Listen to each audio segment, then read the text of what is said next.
In the heart of Russia's capital, an unprecedented act of terror unfolded, shaking the world to its core. On a day that will forever be etched in history, the 22nd of March, 2024, the Crocus City Hall in Moscow was the stage for a horrific tragedy. Four armed men, members of the extremist group known as ISIS-K, breached the theater's entrance, their intentions as deadly as their weapons. The aftermath was devastating, with 137 lives lost and over 100 others scarred by the ordeal.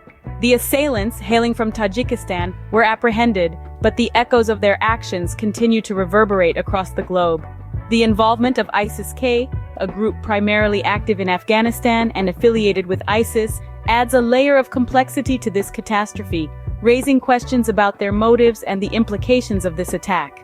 This deadly attack has raised a myriad of questions, and today, we aim to explore and shed light on the possible answers.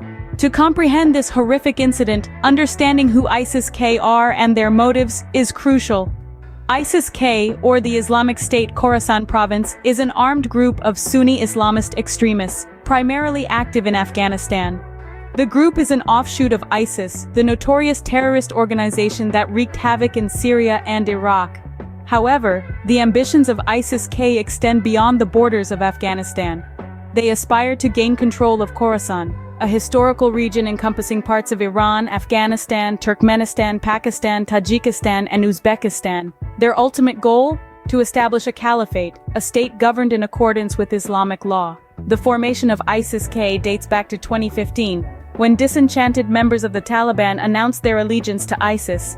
This marked the inception of ISIS-K, which has since become a formidable force in the region, carrying out devastating attacks within Afghanistan and its neighboring countries. The group's activities are not confined to the battlefield.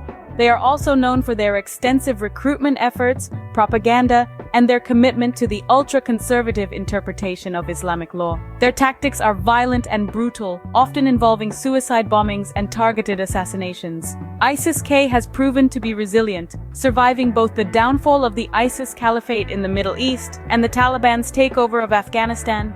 Their persistence is a testament to the group's adaptability and the enduring appeal of the ISIS brand among extremist groups. The motives driving ISIS-K are multifaceted. They are fueled by local grievances, sectarian tensions, and a desire to establish an Islamic state, but they also thrive on geopolitical conflicts. For instance, their adversarial relationship with the Taliban, who they see as insufficiently devout and overly willing to compromise with the West, has been a significant factor in their persistence. ISIS-K, thus, has a complex history, and its actions are driven by a multitude of factors. Why would ISIS-K attack Russia? There are several hypotheses that could shed light on this question. Firstly, let's consider retaliation. Russia has been a significant player in military interventions in regions like Afghanistan, Chechnya, and Syria, where they've dealt hefty blows to ISIS. These actions could have stoked a fire of resentment within the organization, leading ISIS-K to retaliate with an attack on Russian soil. This hypothesis suggests that the attack was a form of payback for Russian involvement in battles against their parent organization. Next, let's examine the possibility of destabilization. As an extremist group, ISIS-K thrives in the chaos of conflict.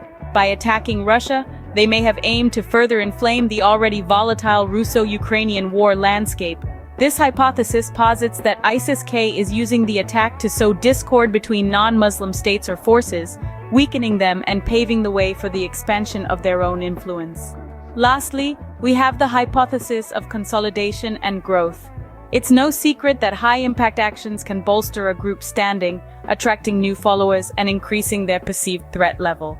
By launching an attack of this magnitude, ISIS-K could be signaling their strength and capability, thus attracting more recruits to their cause and solidifying their status as a formidable entity in the world of terrorism. However, it's crucial to remember that these are just hypotheses.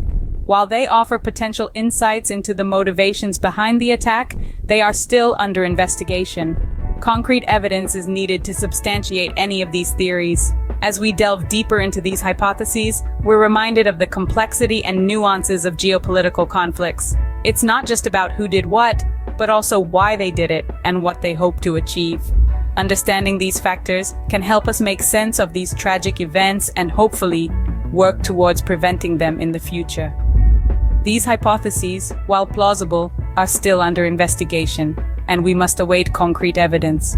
In the aftermath of the attack, President Putin's accusations against Ukraine have stirred international tensions. The Russian leader has pointed the finger at Ukraine, alleging that the attackers had connections there. This claim has escalated the already high tensions in the region, leading to an increase in Russian missile attacks on Ukrainian territory. President Putin's accusations have not been taken lightly. They have added fuel to the fire of the ongoing conflict between Russia and Ukraine, a war that has been raging for years and has recently escalated.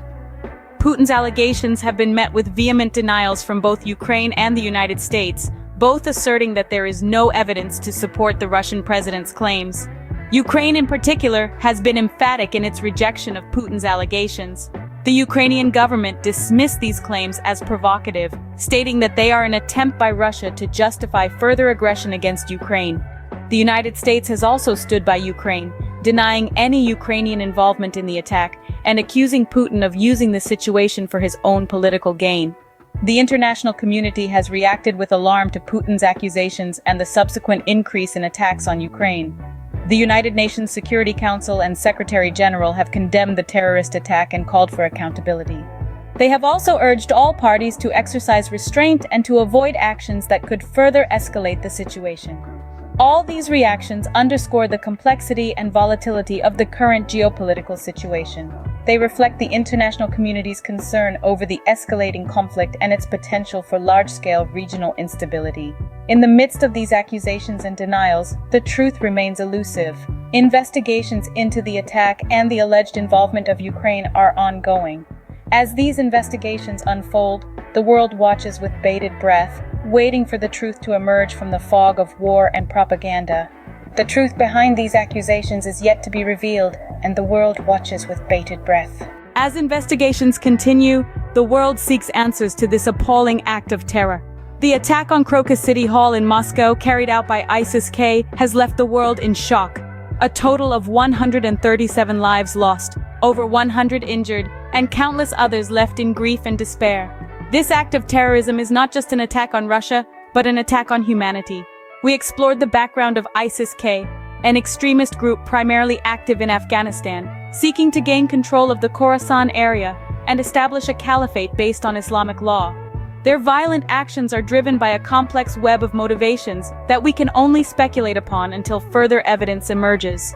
Three main hypotheses have been proposed to explain why ISIS-K targeted Russia: retaliation for Russian military interventions, an attempt to destabilize the Russo-Ukrainian war landscape, and a bid to strengthen the group's reputation and attract new followers. These are merely conjectures, and we must be patient for the truth to unveil itself.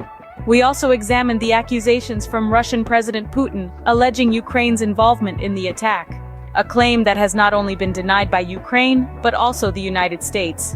It's crucial to discern fact from fiction, to resist the pull of propaganda, and to remain vigilant in our quest for truth.